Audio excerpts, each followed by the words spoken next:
Hello guys, நம்ம பார்த்துட்ருக்குது Python oops சீரீஸில் நம்ம இப்போ டேட்டா கிளாஸஸோட தேர்ட் வீடியோ பார்த்துட்ருக்கோம். தேர்ட் பார்ட் பார்த்துட்ருக்கோம். இப்போ உங்களுக்கு ஒரு எக்ஸாம்பிள் நான் வச்சுட்ருக்கேன். இது இப்போ இந்த ஸ்க்ரீனில் பார்த்தீங்கன்னா தெரியும். ஸோ டேட்டா கிளாஸ்னால் என்ன, டேட்டா கிளாஸ் எப்படி ஒர்க் ஆகுது, டேட்டா கிளாஸில் எப்படி டிக்ளேர் பண்ணலாம், டிஃபைன் பண்ணலாம், அதெல்லாம் உங்களுக்கு போன வீடியோஸில் நான் எல்லாமே டீட்டெயிலாக எக்ஸ்பிளைன் பண்ணியிருக்கேன். நீங்கள் பார்க்காதவங்க அந்த வீடியோஸை பார்த்துட்டு வாங்க, ஓகேங்களா? ஸோ இப்போது இந்த வீடியோஸ் இப்போ நம்ம எதுக்கு வந்தோமோ அதை டைரெக்டாக நான் எக்ஸ்பிளைன் பண்ண ஆரம்பிச்சிடுறேன். இப்போ பார்த்தீங்கன்னா இந்த கிளாஸில் ஆட்ரிபியூட் இருக்குது, 4 ஆட்ரிபியூட். இதில் நான் ஏற்கனவே சொன்ன மாதிரி என்னன்னு சொல்லி அதேமாதிரி டேட்டா டைப் என்னென்னு சொல்லி நான் இதில் மென்ஷன் பண்ணியிருக்கேன். ஸோ ஜஸ்ட் இப்போ நான் என்ன பண்ணுறேன், v1 v2ன்னு 2 ஆப்ஜெக்ட் க்ரியேட் பண்ணுறேன். ஃபஸ்ட்டு ஆப்ஜெக்ட்டுக்கு 4 பேராமீட்டர் பாஸ் பண்ணுறேன், செகண்ட் ஆப்ஜெக்ட்டுக்கு 4 பேராமீட்டர் பாஸ் பண்ணுறேன். சரி, இப்போ நம்ம என்ன பார்க்க போகிறோன்னு ஃபர்தர் சொல்லிடுறேன், ஒரு சின்ன சம்மரி கொடுத்துட்றேன். டிஃபால்ட் வேல்யூன்னு ஒன்று இருக்குது, போஸ்ட் இனிட் மெத்தட்னு ஒன்று இருக்குது. அது ரொம்ப முக்கியமான 2 கான்செப்ட் இருக்குது இந்த டேட்டா கிளாஸஸில். இதில் இப்போ நம்ம அந்த 2ஐயும் தான் பார்க்க போகிறோம், ஓகேங்களா? சரி, நான் இப்போது ஃபஸ்ட்டு இந்த ரெண்டையும் பிரிண்ட் பண்ணுறேன். பாருங்கள் என்ன வருதுன்னு. இந்த 2 வேல்யூவும் வரும். ரெண்டுத்துலேயுமே வேல்யூ 4 வேல்யூ கொடுத்துருக்கேன். 4 வேல்யூமே அந்த ஆப்ஜெக்ட். இது b1 ஆப்ஜெக்ட், இது b2 ரிட்டர்ன் பண்ணுதா? ஓகே. அடுத்து இப்போது நான் இதுக்கு டிஃபால்ட் வேல்யூன்னு நம்ம, அதாவது ஆப்ஜெக்ட் இல்லாமல் இது வெறும் எம்டியாக வச்சுருக்கோம் இல்லைங்களா, இதுக்கு வேறு டிஃபால்ட் வேல்யூ அசைன் பண்ணலாம். சரி, இப்போது அசைன் பண்ணி காட்டுறேன் பாருங்கள் உங்களுக்கு. So no title, no author, இது no pages. அடுத்து equal to no prices. இப்படி தந்துட்டா இப்போ நீங்கள் ரன் பண்ணால் என்ன ஆகும்? அதே தான் பிரிண்ட் ஆகும். ஏன்? நீங்கள் ஆல்ரெடி பாஸ் பண்ணியிருக்கீங்க, எல்லா 4 வேல்யூமே பாஸ் பண்ணியிருக்கீங்க. இது ஓவர் ரைட் ஆகிருக்கும். ஸோ உங்களுக்கு இந்த ஆப்ஜெக்ட்டுக்கு இதுதான் பிரிண்ட் ஆகும்.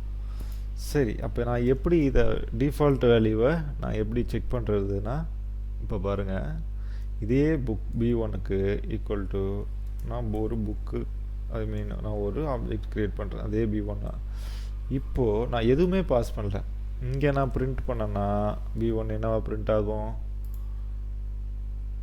இந்த வேல்யூஸோட பிரிண்ட் ஆகும். வேணா செக் பண்ணிப்போமா? பார்த்தீங்கன்னா no author, no price, no title, no, எல்லாமே இந்த 4 வேல்யூவோ சேர்த்து பிரிண்ட் ஆகுது. சரி, இப்போது இதில் இப்போ போஸ்ட் என்னன்னு நான் சொல்லிடுறேன் உங்களுக்கு.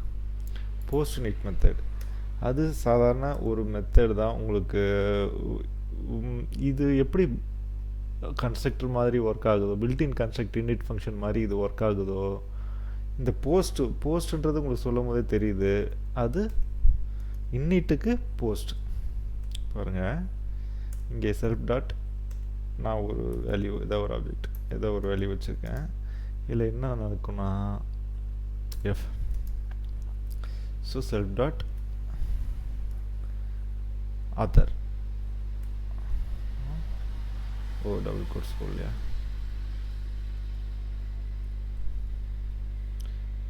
author wrote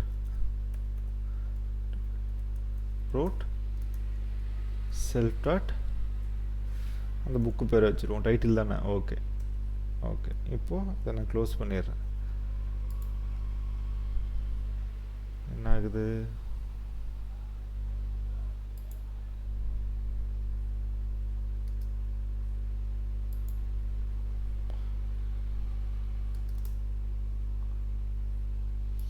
init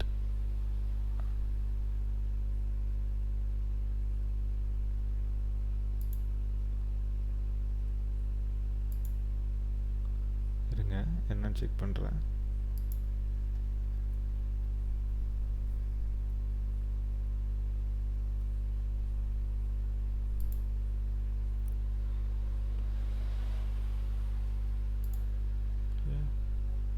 self dot dis நான் ஏதோ ஒன்று வச்சுக்கிறேன். ஓகே, இதில் f self dot title. Okay, 10 by இதில் ஆத்தர் வச்சுப்போம். self dot author.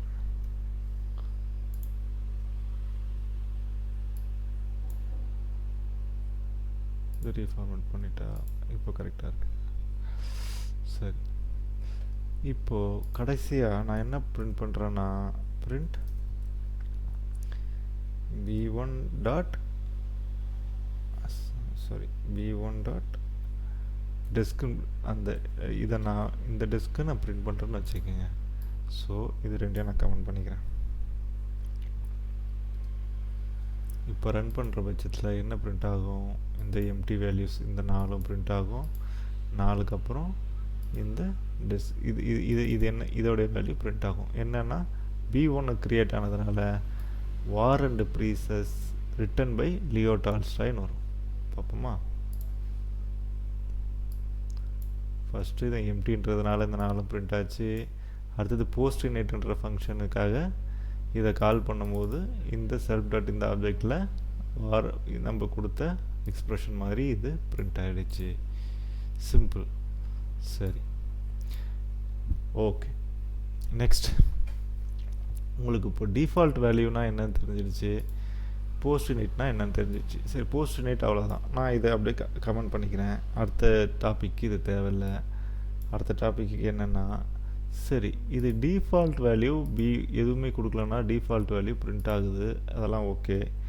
இது எப்படி உங்களுக்கு இந்த இடத்துல நான் இதுதான் எதுவுமே இப்போ இங்கே 29 நான் ரிமூவ் பண்ணிடுறேன். பாருங்கள், ஒரு பேராமீட்டரில் எதுவுமே கொடுக்கலன்னா 4ம் பிரிண்ட் ஆகும். ஆனால் 3 வேல்யூ தான் கொடுக்குறேன்னு வச்சிங்களேன். b2க்கு 3 வேல்யூ தான் கொடுக்குறேன். b2 என்னவா பிரிண்ட் ஆகுதுன்னு பார்ப்போமா? சிம்பிளாக நீங்கள் கெஸ் பண்ணி வைங்க. பிரிண்ட் ஆகிறதுக்குள்ளே என்னவா பிரிண்ட் ஆகும் பார்த்தீங்கன்னா நோ ப்ரைஸ். அதாவது எந்த புக்குக்காவது, ஒரு புக்குன்றது ஒரு ஆப்ஜெக்டா எம்டியாக விட்டுட்டாங்கன்னா எந்த வேலையும் கொடுக்கலன்னா அதை இப்படி சிஸ்டம் பிரிண்ட் பண்ணுன்னு சொல்லலாம். ஒரு ஆப்ஜெக்டை வச்சு எந்த புக்குக்காவது நான் ப்ரைஸே கொடுக்க மறந்துட்டேன், அப்போ என்ன பண்ணுவீங்க? No price. அது ஃப்ரீன்னு வச்சுப்போமா? நோ ப்ரைஸ் அப்படின்னு கொடுத்துக்கலாம். சிம்பிள். அதான் இதுதான் டிஃபால்ட் வேல்யூவாக எடுத்துக்கும். சரி, நான் புக்கு கொடுக்க மறந்துட்டேன்னா ஏன் இதை ஃப்ரீன்னு வைக்கணும், நோ ப்ரைஸ்னு வைக்கணும்? ஏதாவது ஒரு ப்ரைஸ் கொடுக்க நான் மறந்துட்டேன், ஏதாவது ஒரு புக்குக்கு, இந்த கேச்சர் புக்குக்கே மறந்துட்டேன்னு வச்சுக்கோங்க. நான் ஏன் இதை ஃப்ரீ நோ ப்ரைஸ்ன்னு கொடுக்கணும்?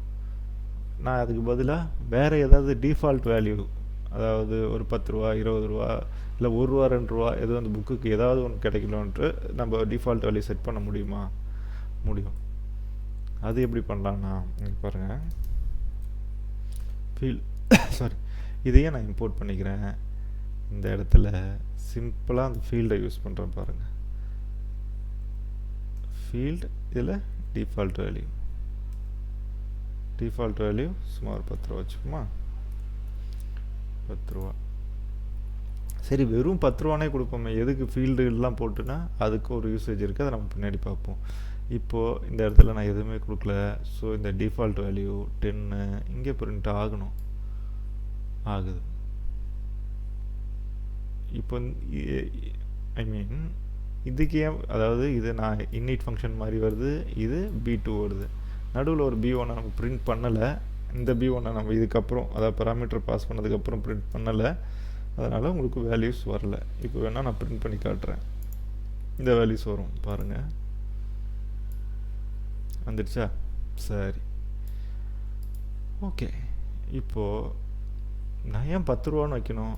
இப்போது அதை வச்சு அந்த புக்கு சைஸை வச்சு ஏதோ வச்சு, அதாவது புக்கு பேஜஸை வச்சு, இல்லை புக்கு ஆத்தரை வச்சு, இல்லை புக்கு சப்ஜெக்டை வச்சு, டிபார்ட்மெண்ட்டை வச்சு ஏதாவது ஒரு ப்ரைஸ் நான் ஒரு ஃபங்க்ஷன் அதுவே ஆட்டோ ஜென்ரேட் ஆகணும்னா அதுவும் பண்ணலாம். எப்படி பண்ணலான்னா, இதை ஒரு ஃபங்க்ஷன், நீங்கள் என்ன கேட்கணுன்னா, இந்த ஒரு ஃபங்க்ஷனை, இதை நான் ஏன் இந்த டிஃபால்ட் வேல்யூ 10ன்னு வைக்கிறேன், நான் ஒரு ஃபங்க்ஷன் வேல்யூ ரிட்டர்ன் பண்ண முடியாதா? அதுக்கும் வழி இருக்குது. இருங்க நான் இப்போ பாருங்கள். Default factory equal to price underscore function. ஓகேங்களா?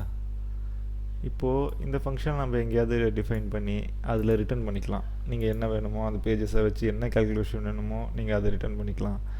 பாருங்கள், ப்ரைஸ் அண்டர்ஸ்கோர் ஃபங்க்ஷன். இதை நான் என்ன டிக்ளேர் பண்ணுறேன்னா டெஃப்னே வச்சுப்போம். இதை நான் டேட்டா கிளாஸ்க்கு வெளியில் போடுறேன், அதை நோட் பண்ணிக்கோங்க. டேட்டா கிளாஸ் வெளியில் போட்டு இந்த ஃபங்க்ஷன் நான் டிக்ளேர் பண்ணுறேன். அதுக்கு என்ன ரிட்டர்ன் பண்ணுறேன்னா ஒரு ஃப்ளோட் வேல்யூ. ஓகேங்களா? ரேண்டமாக இப்போதைக்கு நான் ரேண்டமாக வைக்கிறேன்.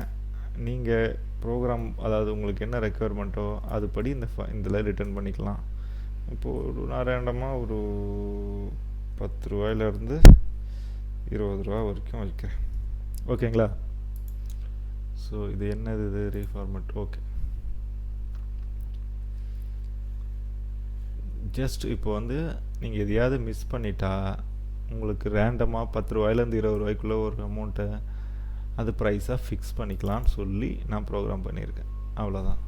நம்ம எதில் மிஸ் பண்ணியிருக்கோம், இதுலேயும் ஒரு ரேண்டம் வேல்யூ வரும். ஐ மீன் இந்த பிரிண்ட் அவுட்டில் ஒரு ரேண்டம் வேல்யூ வரும் ப்ரைஸாக. இங்கே மிஸ் பண்ணியிருக்கோம், இங்கேயும் ரேண்டமில் வரும். ஓகே, ரன் ஆகிடுச்சு. சிம்பிளாக பார்ப்போம். பார்த்தீங்கன்னா தெரியும், இது B1 எல்லாத்துக்கும் அந்த இன்னிட் ஃபங்க்ஷன் மாதிரி இதில் ஒரு ரேண்டம் வேல்யூ வந்திருக்கு. இது நம்ம கொடுத்த வேல்யூ 39, இது லாஸ்ட் வேல்யூ, அதுவே ரேண்டம் வேல்யூ, அது இந்த பிரிண்ட் டு B2. ஓகேங்களா? ஸோ இதில் நீங்கள் பார்க்க வேண்டியது இவ்வளோ தான். இதில் வேறு ஏதாவது பார்க்கலாம்னா நீங்கள் இம்மியூட்டபிள்னு ஒரு மேட்ரு இருக்குது. இம்மியூட்டபிளில் அந்த டேட்டா கிளாஸ் அதை வேணால் நம்ம டைம் இருந்தால் இன்னொரு வீடியோவில் பார்ப்போம். ஓகேங்களா? இந்த வீடியோவில் நீங்கள் பார்த்து தான் நான் சம்மரைஸ் பண்ணுறேன். 2 விஷயம் தான் பார்த்தீங்க. ஒன்று டிஃபால்ட் வேல்யூ, இன்னொன்று post init method. Default value அது ஒரு ஃபங்க்ஷனாகவும் ரிட்டர்ன் பண்ணிக்கலாம், இல்லைனா நீங்களே வேல்யூ செட் பண்ணிக்கலாம். அது எப்படி ஒர்க் ஆகும்னா, நீங்கள் அதை எம்டியாக ஆப்ஜெக்டை கொடுக்கும்போது பேராமீட்டர் பாஸ் ஆகலைன்னா அது அந்த வேல்யூ எடுத்துக்கும். ரெண்டாவது, அந்த பேராமீட்டரை விட்டுட்டிங்கன்னா அந்த ஆட்ரிபியூட்டில் இருக்கிற வேல்யூவை அதுவே எடுத்துக்கும். சிம்பிள். ஓகேங்களா? இந்த எக்ஸாம்பிளை வச்சு நீங்கள் பண்ண போகிறத நீங்கள் கொஞ்சம் சிம்பிளாக, அதாவது உங்களோட காம்ப்ளெக்ஸாக ஆப்ஜெக்டை காம்ப்ளெக்ஸாக ரொம்ப அதிகமாக யூஸ் பண்ணாமல் இந்த மாதிரி யூஸ் பண்ணிக்கலாம். ஓகேங்களா? ஒரு 20-30 புக்கு வேணும்னா நீங்கள் எதை மிஸ் பண்ணாலுமே இந்த வேல்யூஸ் வரும். ஓகேங்களா? இல்லைனா நீங்கள் லைன்ஸாக, அதாவது கோடு ரொம்ப அதிகமாக போகும். இந்த மாதிரி யூஸ் பண்ணுற பட்சத்தில் எந்த ஒரு அக்யூரேசி கொஞ்சம் அதிகமாக இருக்கும். ஓகேங்களா? தேங்க்யூ. Cheers guys.